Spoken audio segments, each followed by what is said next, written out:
Bienvenidos sean todos a la presente lección. Recuerden que en la lección anterior comenzamos a ver lo que es la unidad 10, que se denomina discrecionalidad administrativa, y llegamos hasta lo que es la página 254 en el punto 42.6, en donde habíamos visto la clasificación de discrecionalidad. La última que vimos fue la facultad discrecional técnica. Lo que vamos a ver a continuación está en el punto 42.7, que se titula discrecionalidad y arbitrariedad. Voy a leer el primer párrafo para que tengamos una idea de lo que se trata esto, en base a lo que el autor de nuestro texto redacta. Dice: cuando el servidor público actúa de manera incorrecta al ejercer facultades discrecionales, comete un acto arbitrario. A este ejercicio arbitrario es a lo que la doctrina llama desvío de poder, y este es el tema principal. Es decir, el uso exorbitante de las facultades que la ley otorga al no ponderar adecuadamente los factores que determinan el origen y la finalidad de la actuación. Bueno, ¿qué debemos de entender por el desvío de poder, que es el tema esencial? Aquí vamos a vincular el término arbitrariedad, porque obviamente lo que está haciendo el funcionario en el ejercicio de lo que es su trabajo es excederse, al final de cuentas, ¿no? No hacer lo correcto. En este caso, en lo que sería el desvío de poder, un funcionario está facultado por la ley para realizar determinada tarea, pero cae en la exageración. Y cuando caes en la exageración, termina siendo generalmente inequitativo respecto a los recursos públicos que estás manejando. Entonces, el desvío de poder es aquel precisamente en el que se cae en una arbitrariedad por una exageración. Es decir, no tomas de manera adecuada los hechos que están dándose en el caso concreto, y tú terminas haciendo uso de recursos públicos, obviamente, de una forma exagerada, ¿no? Entonces, ahorita les voy a dar un ejemplo para que lo podamos entender mejor, pero lo voy a hacer comparando el siguiente tema que está en el párrafo que viene a continuación. Dice: se distingue entre abuso de poder y desvío de poder. Es decir, aquí ya viene un segundo concepto, que es abuso de poder. En la primera categoría, refiriéndose al abuso de poder, se incluyen los actos que han sido emitidos con total arbitrariedad y rebasando los límites que la ley fija para la actuación del servidor público, en tanto que hay desvío de poder cuando dentro del marco creado por la ley se actúa de modo exagerado o inequitativo al hacer uso de facultades discrecionales, de tal suerte que se desvirtúa la finalidad que debe perseguir todo acto administrativo. Bueno, si pusiéramos en un cuadro comparativo, en una balanza, lo que es el desvío de poder y el abuso de poder, es más grave el abuso de poder que el desvío de poder. ¿Por qué es más grave? Porque en el caso del desvío de poder, el funcionario está facultado para realizar algo, pero lo realiza de forma exagerada. En el caso del abuso de poder, el funcionario no está facultado por la ley para realizar algo, ¿sí? Se salta precisamente a la ley. Entonces es más grave esta situación que la otra. Sin embargo, en los dos hay arbitrariedad, en un caso mucho más grave una que otra. Lo explico con un ejemplo. Vamos a pensar, y les voy a situar hace algunos años aquí en Tapachula hubo un grupo, una asociación civil que buscaba, una asociación civil conformada principalmente por mujeres, en donde ellas estaban solicitando aquí dentro del estado de Chiapas que se diera la oportunidad a esta asociación civil de que se les otorgaran concesiones de lo que sería placas de taxi para efecto de lo que ellas denominaban el taxi rosa. ¿En qué consistía este taxi rosa? En que estos taxis iban a tener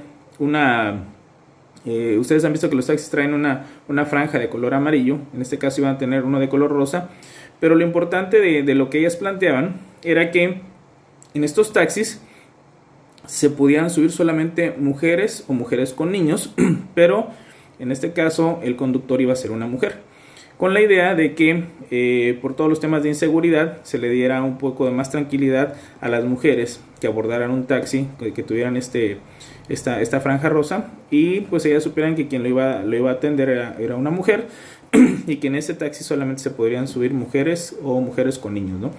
La idea no es nueva, la idea se ha implementado en otras partes del mundo, precisamente por temas de inseguridad.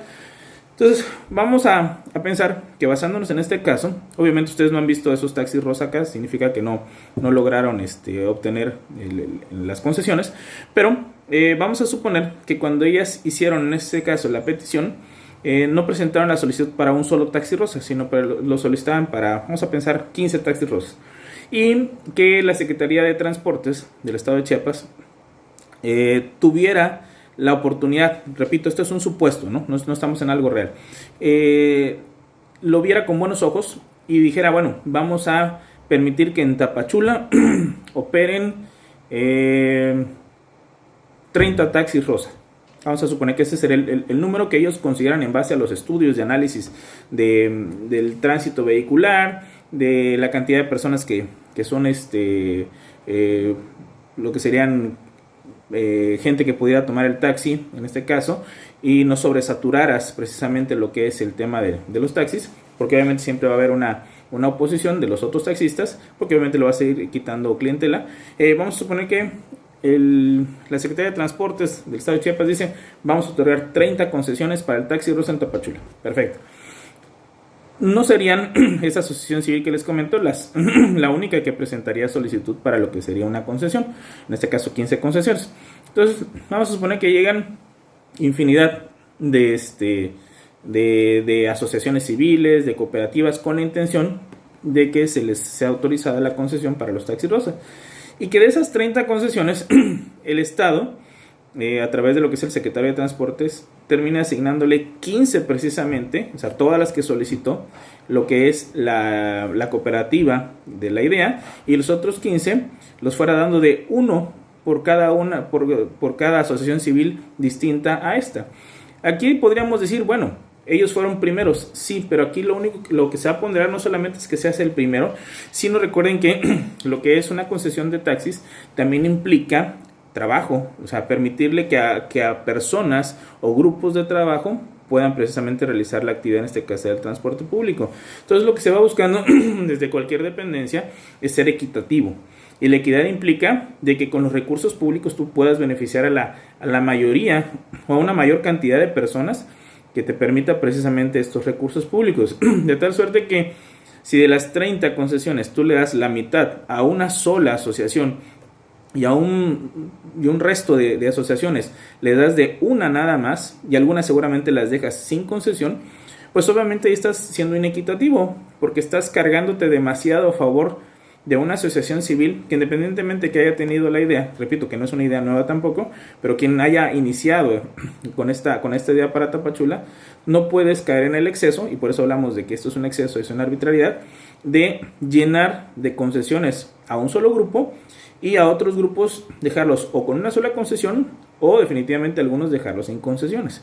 En este caso estamos precisamente lo que decíamos al principio de la primera parte, de lo que es el desvío de poder, que caes en una exageración. Sin embargo, la ley le permite al funcionario, en este caso al secretario de Transportes, pues poder emitir estas concesiones. Es decir, él no está imposibilitado por la ley para emitir las concesiones, pero sí está cayendo en una exageración, porque está beneficiando de forma exagerada, en este caso con muchas concesiones, a un solo grupo, una asociación civil, en detrimento de otras que también están solicitándolo y que tienen todo el derecho también de solicitarlo, ¿no? Ahora, en el caso del abuso de poder, que es cuando hablamos de hay arbitrariedad, pero todavía es más grave porque estás pasando por encima de la ley, vamos a suponer que de aquí vamos a lo que sería un tema federal. Se están solicitando concesiones también para transporte federal. Yo les comentaba cuando veíamos el análisis de las estructuras de las secretarías, precisamente pusimos como ejemplo la Secretaría de Comunicaciones y Transportes a nivel federal, que esta secretaría tiene 3 subsecretarías: la Subsecretaría de Infraestructura, la Subsecretaría de Comunicaciones y la Subsecretaría de Transportes. Por lo tanto, ahí la subsecretaría encargada de atender todos los temas de concesión es la Subsecretaría de Transportes. Pero vamos a suponer que en el trámite de lo que sería transporte federal, todo el trámite se realiza ante lo que sería la Subsecretaría de Transportes, pero de repente un grupo o una asociación de las que está pidiendo lo que es la concesión para el autotransporte dicen, ¿sabes qué? Pues hay mucha competencia, no está tan fácil que nos puedan otorgar a nosotros la concesión porque hay muchas personas que lo están pidiendo y tenemos amistad con el subsecretario de Comunicaciones. Por lo tanto, vamos a tocar la puerta de él, platiquemos con él y veamos que nos ayude. Los recibe el subsecretario de Comunicaciones, efectivamente es amigo de alguno de los que pertenecen a este grupo, y él, en lugar de decir que sería lo correcto, hagan el trámite directo ante la Subsecretaría de Transportes y esperen el resolutivo, él decide con un documento emitir una concesión. Obviamente utilizará hojas membretadas de lo que sería la Subsecretaría de Comunicaciones perteneciente a la Secretaría de Transportes. Uno podría decir, bueno, si es la Secretaría de Comunicaciones y Transportes, pueden emitir lo que son concesiones. Sí, pero no directamente del área de la Subsecretaría de Comunicaciones. Entonces vamos a pensar que este señor dice, bueno, lo voy a hacer de esta manera, se los entrego y empiecen a trabajar. Aquí estamos precisamente en presencia de lo que consideramos en el segundo párrafo que leímos, lo que es el abuso de poder, porque estamos, o en este caso, en el caso hipotético que les planteo, el subsecretario de Comunicaciones está realizando atribuciones que le corresponden al subsecretario de Transportes. Es decir, la ley, en este caso a él, no le permite realizar esas actividades. Sin embargo, por pertenecer a la Secretaría, él de forma arbitraria emite un documento y se los entrega y les dice, váyanse a trabajar. Si los detienen, muestran esto, ¿no? Entonces, ahí estaríamos precisamente en el caso del abuso de poder, distinto al desvío de poder. La diferencia entre uno y otro, repito, es que en el desvío de poder el funcionario está facultado para realizar la tarea que termina por hacer, pero cae en una exageración, como en el caso que les planteé donde daban concesiones de forma exagerada a un solo grupo. Y en el abuso de poder es cuando la ley no le permite al funcionario realizar dicha tarea y la termina realizando, como en el caso de que un subsecretario no habilitado para realizar tareas realice o firme un documento que le corresponde a otros subsecretarios de lo que sería la misma dependencia donde ellos se trabajan, ¿no? Entonces, desvío de poder y abuso de poder son arbitrariedades en el uso de las facultades discrecionales, por supuesto, que es el tema del que estamos platicando, en donde tus ponderaciones, es decir, lo que el funcionario puede pensar que es correcto, no lo es. Puede obrar quizá de buena fe, o puede obrar también de forma negligente, o puede llegar a obrar pues en ese caso con influyentismo, ¿no? Si empiezas a dar de manera exagerada a alguien recursos públicos en detrimento de otra, o peor aún, sin que la ley te lo faculte, pasas por encima de ella y estás otorgando lo que serían recursos públicos, ¿no? Entonces, eso respecto al 42.7. En la página 255, en el punto 42.8, habla de los límites a la facultad discrecional. Independientemente que ustedes saben que tienen que ir leyendo todos los puntos que yo les voy comentando y les voy explicando aquí a través del video, el límite a la facultad discrecional es muy simple, es precisamente lo que establece la ley. Si queremos ver hasta dónde llega la facultad discrecional de un funcionario, pues tenemos que ir precisamente a lo que la ley le permite hacer al funcionario, y eso lo vamos a encontrar precisamente en los reglamentos internos, en los manuales organizacionales, o en el manual de funciones de cada uno de los cargos, en este caso del funcionario que estamos platicando, en el caso del presidente de la República en la Constitución, el gobernador también dentro de lo que es la Constitución local. Ahí vamos a ver qué es lo que tienen permitido. Si dentro de eso que aparece por escrito está realizando una tarea el funcionario que estemos platicando, pues obviamente lo tiene permitido. Si no aparece dentro de ese catálogo de acciones a realizar, pues obviamente no podrá ejercer acción alguna que no aparezca dentro de ese listado de posibilidades, ¿no? Entonces, es muy simple, repito, ¿cuál va a ser el límite de la facultad discrecional? Siempre va a ser la ley. Cuando hablo de la ley, repito, puede ser la Constitución, puede ser un reglamento interno, puede ser un manual de funciones, un manual organizacional, dependiendo de las áreas de las que estemos platicando. Entonces, repito, el límite de la facultad discrecional siempre va a ser la ley. En la página 256, en el punto 42.9, habla de la facultad discrecional y las garantías individuales. Es decir, hasta dónde puede llegar un funcionario en el ejercicio de las facultades discrecionales. Por supuesto, lo que te permite la ley, como les comentaba en el punto anterior, pero hay algo que es clave entenderlo. Lo que te permite la ley, obviamente, siempre que no vulneres derechos individuales, o como dice acá, las garantías individuales de las personas que estén obviamente vinculadas al caso en el que tú estés, el caso concreto que se esté tratando, ¿no? Entonces, repito, el hecho de que un gobernante pueda realizar tareas o acciones no le permite tampoco vulnerar los derechos fundamentales de todo ser humano. Cuando hablábamos de la facultad discrecional libre, hablábamos del tema de la expropiación, por ejemplo. Entonces, una expropiación, efectivamente, un gobernante, el gobernador, el presidente de la República, puede ordenarla porque considere él que es de interés público el que en algún determinado terreno, edificio, casa, que le pertenece a un particular, se establezca algo que tendrá que obviamente pasar a la propiedad pública para beneficiar a una comunidad. Creo que les comenté algo de lo que sería agua potable, ¿no?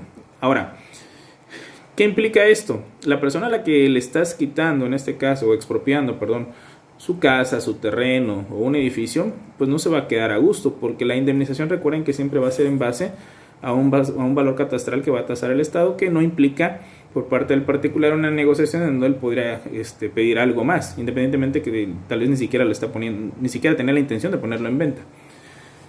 Derivado de esto, la facultad discrecional, podríamos decir, está vulnerando el derecho a la propiedad de esta persona. Bueno, para eso existe precisamente el amparo, para que el ciudadano, a través de este juicio, pueda pedir que se revise el actuar del gobernante. Y en su caso, si en un juzgado, en este caso de distrito, se establece o se determina que el Estado, a través de su gobernante, pudo haber optado por otro terreno, otro edificio, otra casa, o que no cumplía con temas de interés público, podrá decir se están vulnerando los derechos humanos de esta persona, en este caso el derecho a la propiedad, y por lo tanto no procede el que se le expropie su casa, terreno o edificio. Y el mismo Estado, a través obviamente del juicio de garantías y el juicio de amparo, le va a conceder al ciudadano el que se alce, por así decirlo, ustedes quieren, en victoria sobre lo que sería una posible expropiación que estaba buscando un gobernante. Entonces, en resumen, quiero que entendamos que las facultades discrecionales de que tienen algunos funcionarios públicos no pueden pasar por encima de la ley y por supuesto no pueden vulnerar lo que son las garantías individuales. Ahora, en el punto 42.10 nos habla de la conveniencia de otorgar las facultades discrecionales. Muchos podrían decir, pues podemos caer precisamente en las arbitrariedades, en abusos, porque le estás dando a un funcionario la oportunidad de utilizar su criterio y no apegarse forzosamente o encasillarse a lo que te establezca la ley, y das pauta a que el funcionario precisamente caiga en estos errores. De tal suerte que podríamos decir, sería mejor quitarle las facultades discrecionales. Pero por otra parte hay que entender que hay muchísimas situaciones del día a día que se le van presentando a diferentes funcionarios que precisamente requieren esa celeridad, esa oportunidad para que un funcionario pueda resolver en aras de la gobernabilidad, del interés público y el beneficio de la persona en concreto o grupo que esté presentándole ahí alguna solicitud o petición, precisamente el que él pueda resolverles sin que violente la ley ni las garantías individuales una situación que sea necesaria. En muchos casos puede ser necesaria incluso para la paz y gobernabilidad del país, de tal suerte que pues el gobernante se vea en la imperiosa necesidad de realizar en ese momento o de tomar una decisión en beneficio de un grupo, de una persona, que quizás se llevaría un trámite más largo, por otro lado que también sería legal, pero ya implicaría más tiempo. Entonces, de esta forma, el funcionario resuelve una situación que puede ser incluso, repito, focos rojos de gobernabilidad para el Estado de forma más ágil, eficiente, y hace que la gobernabilidad pues permanezca y se mantenga este equilibrio social, ¿no? Entonces, en consecuencia, independientemente de mi opinión personal, el hecho de que las tengamos permitidas en la ley implica que los legisladores consideran que es correcto que los funcionarios tengan precisamente estas facultades discrecionales. De lo contrario, pues ya se tendrían que haber quitado desde hace mucho tiempo. El último punto de la unidad está en la página 257, en el punto 42.11, que dice delegación y avocación de facultades. Son dos figuras. La primera yo creo que ya la han escuchado, la delegación de facultades, que consiste cuando un superior jerárquico traslada hacia un inferior jerárquico la posibilidad de realizar tareas que le corresponden al superior jerárquico. Repito, el superior, el jefe, podría ser un secretario, tiene en el reglamento interno y en el manual de funciones una lista de tareas que él está facultado para realizar, pero por la carga de trabajo, es decir, por tanto trabajo que hay, él decide delegar algunas funciones a una persona en específico. Podría ser un subsecretario, ¿no? Puede ser lo que llamamos, o como le llaman hoy a los superdelegados, precisamente en las entidades federativas. Pero también se le puede delegar, si él así lo decide, a un director de área. Repito, generalmente el principal tema es una carga de trabajo excesiva para el superior jerárquico. Entonces se toma la determinación de que algo que está permitido por la ley, por los reglamentos internos para un funcionario, que él le permita realizarlo a un inferior jerárquico, es decir, un subordinado.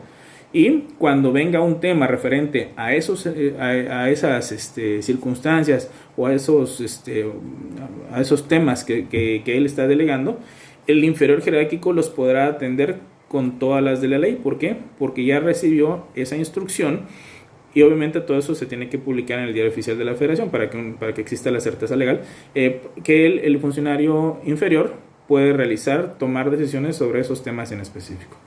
¿En qué va a consistir la avocación de facultades? La avocación de facultades es a la inversa. Es cuando el superior jerárquico decide que algunas funciones que esté realizando un inferior jerárquico, él las va a traer a su esfera para poderlos resolver, atender de manera directa. Esto pasa muchas veces por temas de gobernabilidad, en las cuales, por ejemplo, algún delegado de gobierno está atendiendo algún tema en específico de alguna comunidad, pero la comunidad llega a un punto en donde diga: yo ya quiero hablar con el gobernador, ya no quiero hablar con un delegado, ya no quiero hablar ni con un subsecretario regional, yo quiero entrevistarme directamente con el gobernador para resolver este problema. Efectivamente, el delegado de gobierno tiene la facultad de atender y de resolver este tipo de situaciones, pero vamos a pensar que hay un desgaste de todas las pláticas que se pueden tener con él, se ha generado una fricción, y aunque él tiene legalmente la facultad para resolver esos casos, la gente ya lo tiene por desacreditado, es decir, ya tiene cierto rechazo hacia lo que sería una persona que ocupa el cargo de delegado de gobierno.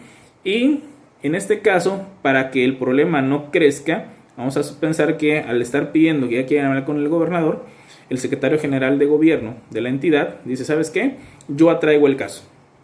Sí le corresponde al delegado, él tiene las facultades para resolverlo, pero creo que esto puede crecer y puede ser un problema más grande si no lo atendemos ahorita directamente conmigo, que soy el secretario general de gobierno, por así decirlo, ¿no? Entonces, él solicita que ese caso sea atraído a una mesa de diálogo que él directamente va a coordinar. Entonces, aquí estamos en presencia de avocación de facultades. Lo que tenía el inferior jerárquico se atrae hacia el superior jerárquico, y la delegación es a la inversa. Lo que el superior jerárquico tenía facultado se lo permite realizar a un inferior jerárquico. Pero, repito, en ambos casos, para que esto pueda tener certeza jurídica, si no de lo contrario nada más confundiríamos al ciudadano qué puede hacer y qué no puede hacer un funcionario, tiene que quedar establecido en el Diario Oficial de la Federación, en este caso de la entidad del Estado de Chiapas, ¿no? Si es a nivel federal, pues el Diario Oficial, en el caso de Chiapas, el Diario Oficial del Estado de Chiapas, no de la Federación. Y en el caso de la Federación, el Diario Oficial de la Federación. Entonces, repito, delegación y avocación de facultades son contrapuestos. Delegación superior delega o transmite instrucciones para que un inferior realice ciertas tareas. Y la avocación es cuando el superior jerárquico atrae un caso concreto que un inferior jerárquico estaba realizando. Bueno, con esto, jóvenes, terminamos lo que es la unidad 10. Llega hasta la página 258. Yo les voy a pedir que repasen las últimas 2 lecciones que yo estoy mandando por video. Se refieren precisamente al tema de la discrecionalidad administrativa. Es muy importante que la aprendamos, la entendamos, la razonemos muy bien. Por eso les pido que le den lectura a los puntos que yo fui mencionando acá. Ustedes saben que los puntos que yo no voy mencionando acá hay que leerlos, aunque no los considero materia para que yo los pueda estar analizando o evaluando a través de los diferentes trabajos que yo les voy a pedir, pero no significa que no sean importantes. Generalmente me salto algunos que son de antecedentes o un poco de historia, que pues ustedes los tendrán que leer, pero obviamente yo no pienso evaluar. Lo que les voy a pedir es que revisen los videos. Yo estoy verificando quiénes sí y quiénes no están revisando sus videos y obviamente tomando estas lecciones. Es importante que los tomen porque recuerden que esto es lo que suple la clase presencial. Si ustedes tienen dudas, como les he comentado en las anteriores lecciones, háganme llegar sus preguntas, sus dudas a través del chat que tenemos aquí de manera individual y yo las iré contestando de manera individual o grupal si considero que es una duda que puede resolverle a todos algún tema que no haya quedado bien aclarado.